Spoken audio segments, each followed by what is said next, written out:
Hello everyone and welcome to what your favorite Shadowverse class says about you.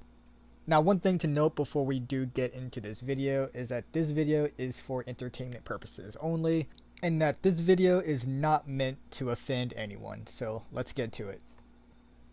Okay, so let's start with Forestcraft. For all you Forestcraft players out there, I can tell you that you are above average IQ. You know, you're probably not nothing like Einstein or whatever, but you are really, really smart.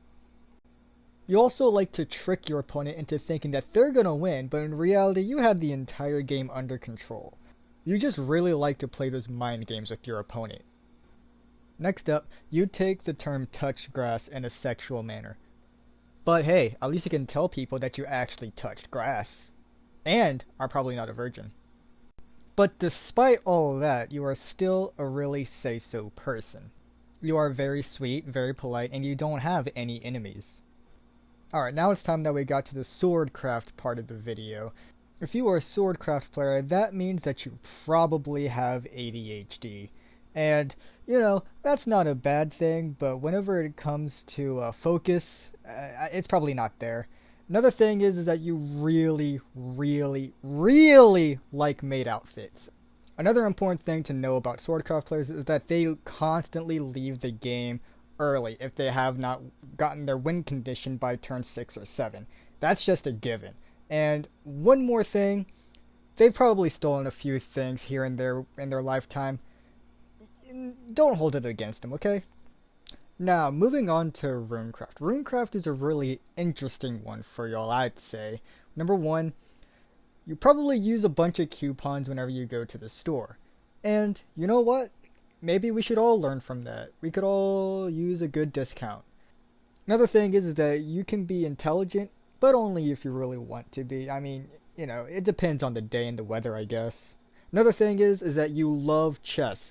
You absolutely love chess, and if you don't love chess, then you're not a Runecraft player. 100%. Now, the easiest way to tell if someone's a Runecraft player is if they like big-tittied anime women. I mean, who doesn't, though? Now, before we get into Dragoncraft, there is one thing we need to do before we continue, and that is for you to subscribe to the channel and comment down below what you think about this video. Okay, so Dragoncraft is actually pretty simple and pretty straightforward.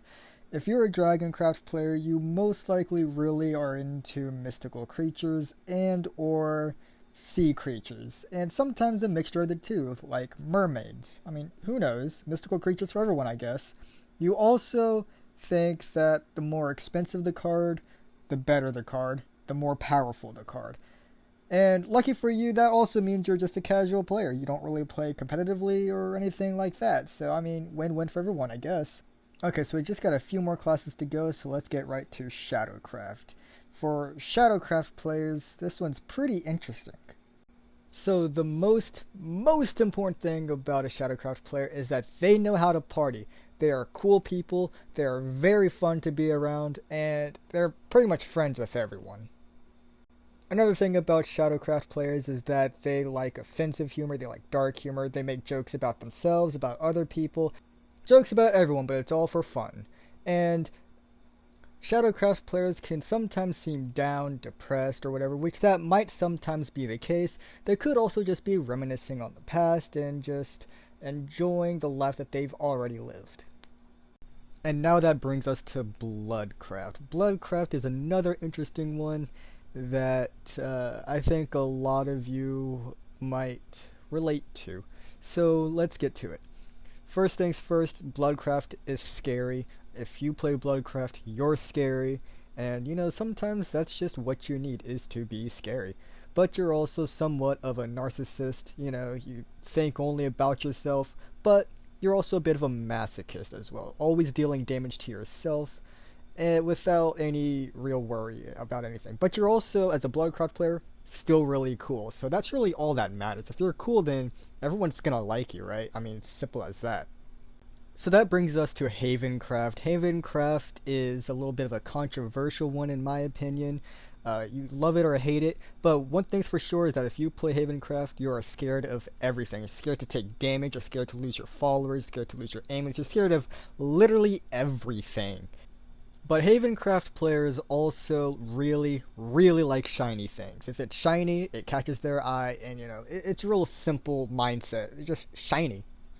But they can also have a short temper, easy to piss off, but overall they're still pretty chill.